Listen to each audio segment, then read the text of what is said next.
เบิ้งอ๋อติคอยก็บ่เคยเห็นแบบนี้จักเทื่อใด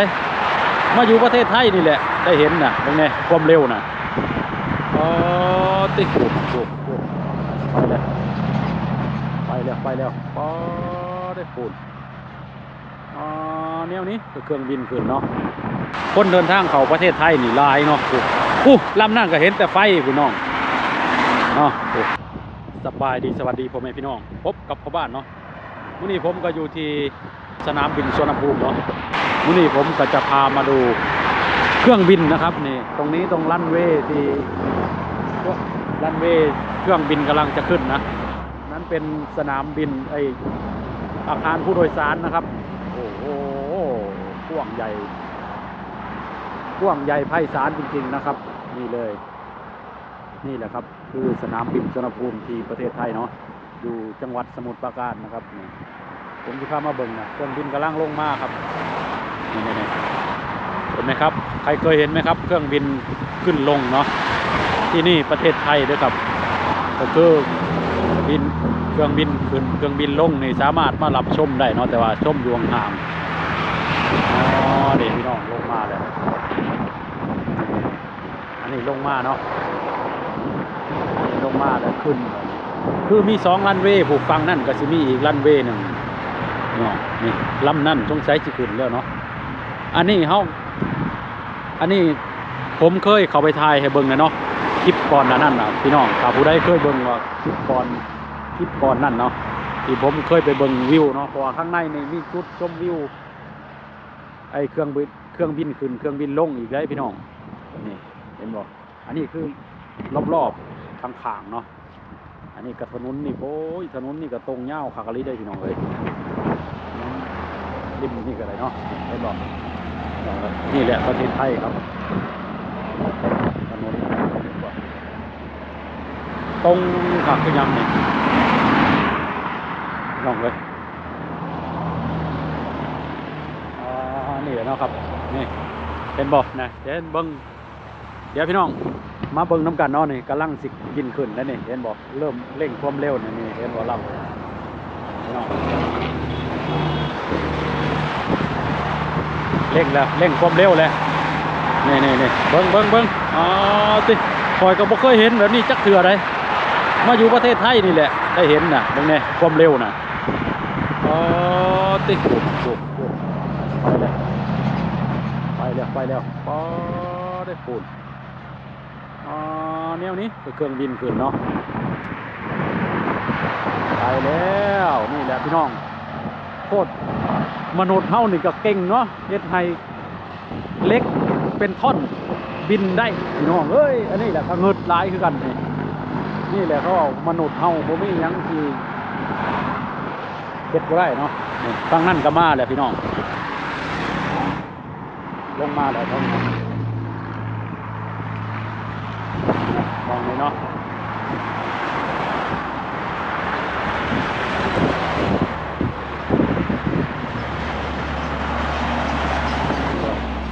ลำในลงมาแล้ว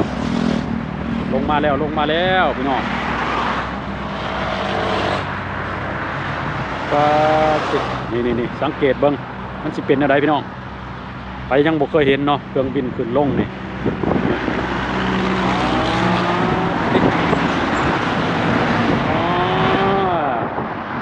ไว้ขนาด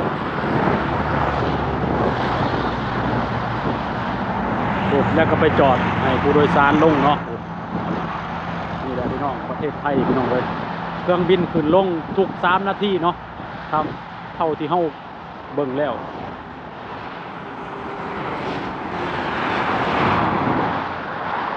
มาอีกแล้วเห็นบ่พี่น้องมาอีกแล้วนะ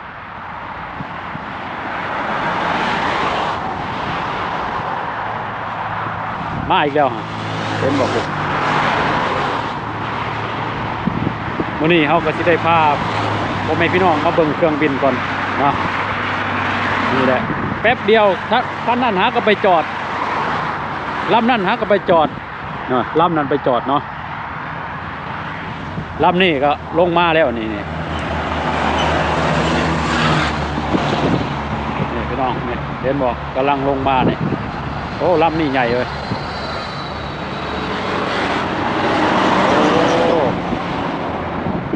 ลงมาแล้วโอ้ยลำนี่ใหญ่ดิมาแต่ประเทศใดนอน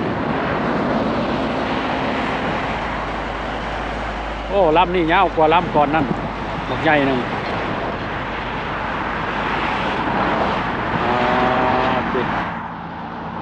พี่น้องเอ้ยนี่แหละประเทศไทย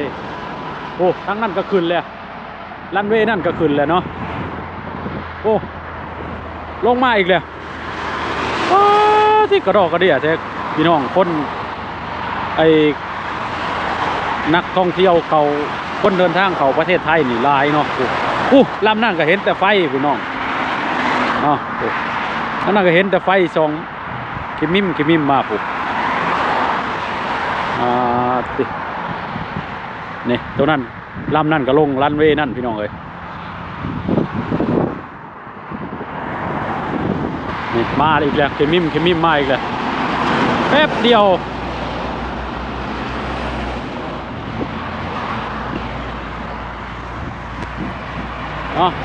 แป๊บเดียวก็มาอีกก็โพดว่าเนาะพี่น้องว่าที่นี่คือประเทศไทยเนาะก็คือแบบเครื่องบินการขนส่งคมนาคมนี่แบบมียังเพิ่นว่าเพราะว่าที่ทั้งบกทั้งอากาศเนาะก็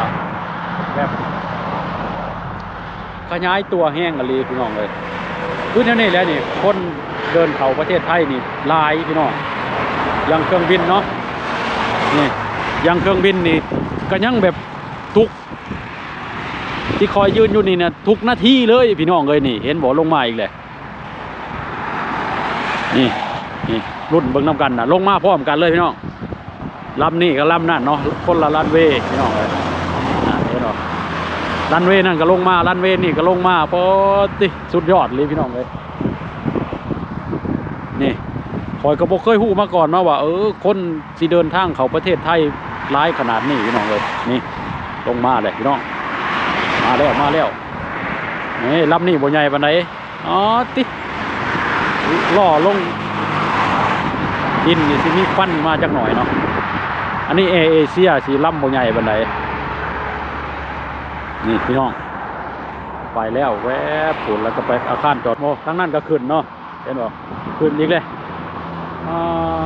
ติทั้งนั้นก็ลงมาบัดดูรันเวย์น่ะลงมาเลยขึ้นแล้วนะการบินไทยนั่นกำลังเลื่อนมาเนาะสุดยอดอะไรพี่น้องไปโอเคพี่น้อง